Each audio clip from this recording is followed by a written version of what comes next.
शुभलक्ष्मी हांडी साला। नमस्कार, शुभलक्ष्मी हांडीशाल को आपण मानक स्वागत। आमे सबु बेले पूजा पुण्य पर्व रे आमे दही बैगण घरे करिथाउ। अरुआ सहित दही बैगण डालमा एगुड़ा सब बहुत भल लगे। मुझे आज सुदशा व्रत रे घरे तो अरुआ हेची तो कुंदूरु थिला, मु भाबिली आज दही कुंदूर रेसिपीटा आपण मानक सहित शेयर करी। चलतु स्टार्ट करिया। आमे आज दही कुंदूरु को आपण माने निज स्टाइल रे जमती निज को पसंद निज परिवार लोक जमती पसंद करती खाइबा को से हिसाब रे आपण काटि परिबे।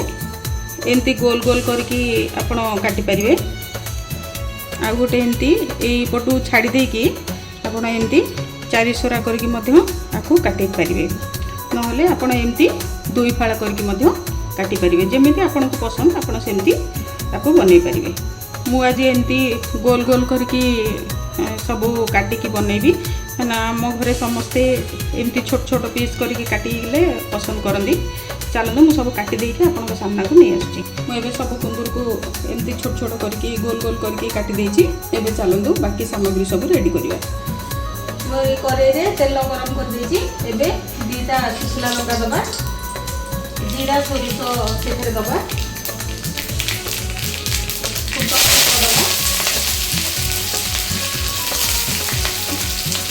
काटी दिया कुंदूर को सब देगा।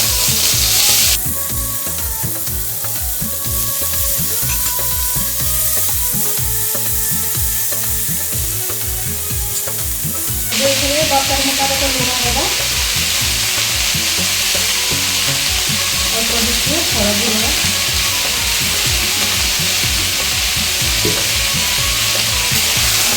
भल भाव गोल सिझला पर्यंत आम घोड़े देवा।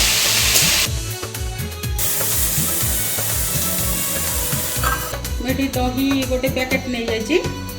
दही की आम भल भाव फेटी देती। फेटिकी आम दरकार मुताबिक लुण आउ जीरा लंका गुंड पकेगा। मुझे जीरा लंका गुंड देदेली। कुंदूर तो अलरेडी आम लुण पड़ी। दही से दरकार लुण आम से लुण देवा। यहाँ फ्रेश दही मुझे बड़ आकार गोटे लेंबू बड़ फाड़े ताकू लेंबू रसटा दे देछि।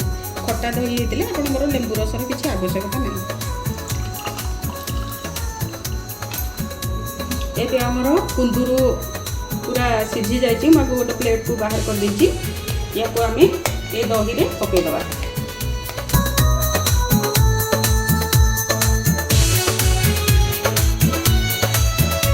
भल भाव फेंटी दबा।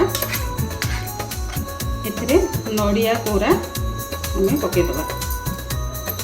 आपको भी भल भाव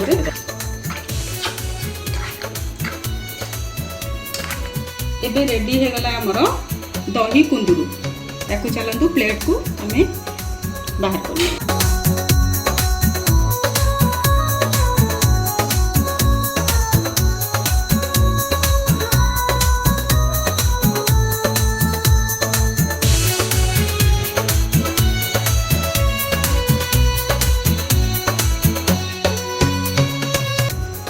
एबे रेडी हो गला आमर दही कुंदूर।